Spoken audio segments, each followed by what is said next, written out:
Mujeres invencibles. Una voz de esperanza que renació tras el dolor. Secuestrada, abusada sexualmente, amenazada de muerte, desplazada, sobreviviente, valiente, madre, voluntaria, ayudantes de otras víctimas. Aún sus ojos se humedecen cuando mira atrás para contar esa historia suya, que es la historia misma de esa otra Colombia que ha sufrido todas las formas posibles de violencia. Esa Colombia de pueblos cuyos nombres aprendimos a fuerza de golpes, donde las tierras se expropian y la coca se esconde bajo bosques de cedro. Quizás su nombre, Esperanza, le haya servido de impulso para seguir creyendo en la vida. Ella es la muestra de cuán grande es la fuerza de quien enfrenta la adversidad con valentía. Madre de 3 hijos y voluntaria en una fundación que atiende mujeres que han sufrido tragedias similares a la suya. Esperanza quiso abrir las páginas de su vida para que sepamos con su relato lo que en muchos pueblos del Pacífico ha ocurrido, y también para mostrar cómo fue que un día decidió exorcizar sus miedos y seguir luchando. Este es su testimonio. La guerrilla FARC me tuvo secuestrada en 1997. Cuando ellos llegaron al río Patía, vereda de Palma, municipio Roberto Payán, Nariño, decidieron llevarse a las personas más emblemáticas de la vereda, al rector, a los docentes, a los de la Junta de Acción Comunal. En ese momento se cultivaba pálmito y yo era la secretaria de esa asociación. Nos subieron 15 días al monte. Las mujeres íbamos de chachas para servirles y a los hombres los llevaban para construir los cambuches de un campamento muy grande, cerca a Bocas de Satinga. Cocinábamos y ellos se dedicaban a la carpintería, a limpiar. Se identificaron como miembros de las FARC y simplemente nos daban a entender cómo se iba a vivir desde su llegada en adelante. Que el que se metía con la mujer del vecino lo mataban, que el que se alborotara lo mataban. El jefe era el comandante Camilo y empezó a fijarse en mí. Le decía suegro a mi papá. Yo tenía 19 años y había parido mi primer hijo a los 17. Soy del centro del valle, pero mi papá es del Patía. Con un dinero que nos dieron a mi hermano y a mí, mi papá nos compró un terreno para tener un potrero. Un día estábamos ahí y mi papá vio que el comandante Camilo decía que yo le gustaba mucho. Entonces se asustó y tanto él como todos los señores empezaron a sacar a las muchachas jóvenes del municipio. Esto fue en diciembre de 1997. 5 años después, para el 2002, mi papá había sembrado mucho cedro en el terreno. En esa época había una parte rural en el centro del valle y varias opciones de lote.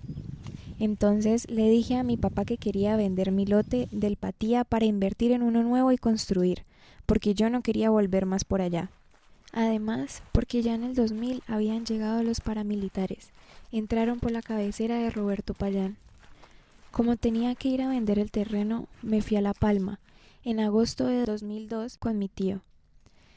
Mi pensamiento era no quedarme más de un mes. Me iba a dar 5 millones de pesos por la tierra. Ya tenía quien lo comprara. Había dejado a mi hijo con familiares.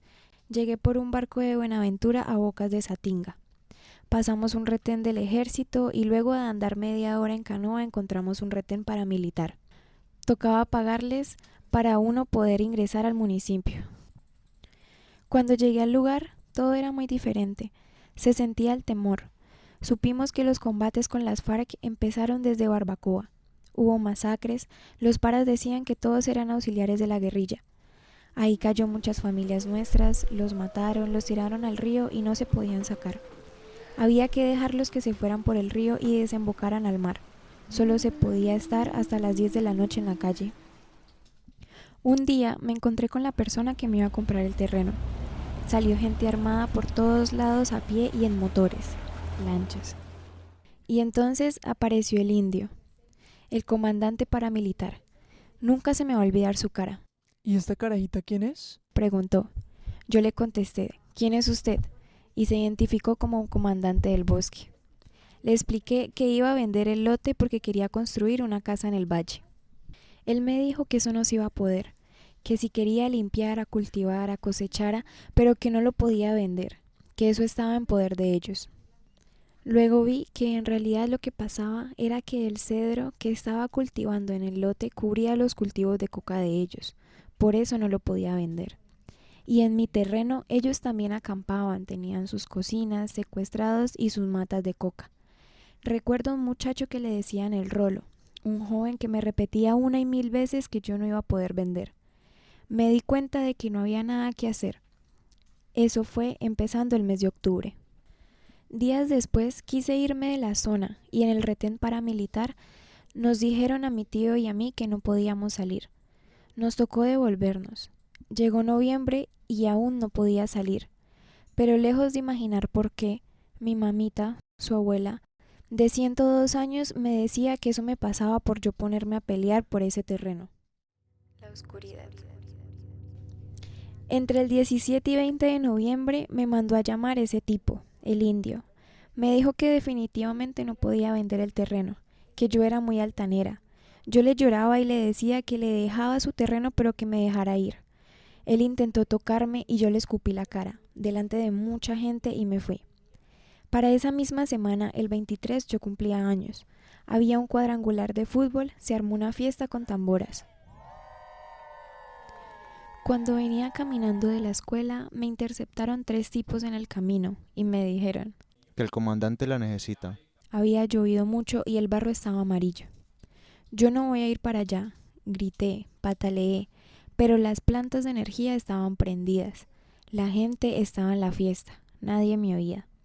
Los tipos estaban en la casa que le habían quitado a mi tío, porque era la única casa de material que había en el pueblo. Cuando llegué ahí, vi al indio, al paisa y a 2 mujeres. Yo pienso que ellos tenían premeditado todo. No hubo discusión por el terreno ni nada. El indio estaba tomando y como drogado. Me echaron el aguardiente néctar encima, puse resistencia, gritaba, arañaba, le di un puntapié a uno de ellos. Con la cacha de un arma me golpearon en la frente. Botaba mucha sangre. Sonaba música de cantina. El primero que me abusó fue el indio. Todos se reían y él decía que estaba muy briosa. Luché por lo que más pude. Fueron 3 tipos. Habían 2 mujeres ahí que no hacían nada. Ese fue mi gran dolor. No encontrar solidaridad. Cuando volví en sí ya estaban cantando las gallinas. Había ruido de las plantas de electricidad y música aún. El Rolo se quitó la camisa, me la puso y me llevó donde mi abuelita. Nadie echó de ver que no estaba. Báñenla, límpienla. Mi mamita gritaba y lloraba. Mi tío me miraba, yo lloraba acurrucada. Me dejaron la cara hinchada por los golpes. Estuve encerrada varios días durmiendo con toldillo y le dijimos a la gente que estaba enferma. Mi mamita dándome hierbas porque se sentía culpable. Volví a salir un 7 de diciembre, que era el día de la Virgen, y había un velorio con arrullos. El tipo ese otra vez a quererme coger. Lo empujé y se cayó. Y le dijo a mi tío, coja a esa muchacha o se la mato. En la madrugada, el Rolo le dijo a mi tío que me sacara de ahí porque el comandante había ido a Tumaco a pedir permiso para desaparecerme. Estábamos en Menguante. A eso de las 8 de la noche sacamos todo lo que pudimos. Me montaron en la canoa y aprovechamos que el río estaba crecido. La palizada ayudaba a ocultar el río esporádico de la canoa. Yo no sentía ni miedo. Mi tío prendía el motor en ciertas partes y en otra como si nos fuese bajando el río. En el Pacífico se dice que en diciembre oscurece temprano y amanece tarde. Como a las 5:30 a.m., mi tío me entregó en el retén del ejército. Le dijo al comandante que me había sacado de ahí porque me iban a matar. Luego llegué a Tumaco, al batallón de Pasto. Por tierra a Cali y a Tuluá llegué el 22 de diciembre. Cuando mi tío llegó de nuevo al Patía, el tipo me fue a buscar y él le dijo, El papá mandó por ella. le aseguró que me había mandado por barbacoas. Día de resurrección. El indio era un negro de labios morados, irradiaba una energía fea, de malo. A otro solo sé que le decían el paisa, y el otro era un tipo asqueroso al que le decían Chucky. Viví callada siempre. ni mi papá ni mis hermanos hablamos nunca de eso. Fue un tema muerto. Siempre tuve ese dolor, esa rabia. Ahorita el dolor pasó. Antes pensaba, si me encuentro al cojo y le hago esto y lo otro, por mí y porque desaparecieron a mis primos. Todos parecíamos como colaboradores de la NUC. A una tía le desaparecieron 3 hijos al mismo tiempo y le dijeron que ya estaban enterrados. A otros los tiraron al río y nadie podía hacer nada. A mi papá le tocó ir también, porque nunca quiso cultivar coca. Perdió los esfuerzos de toda su vida cuando tuvo que salir. Fue muy triste.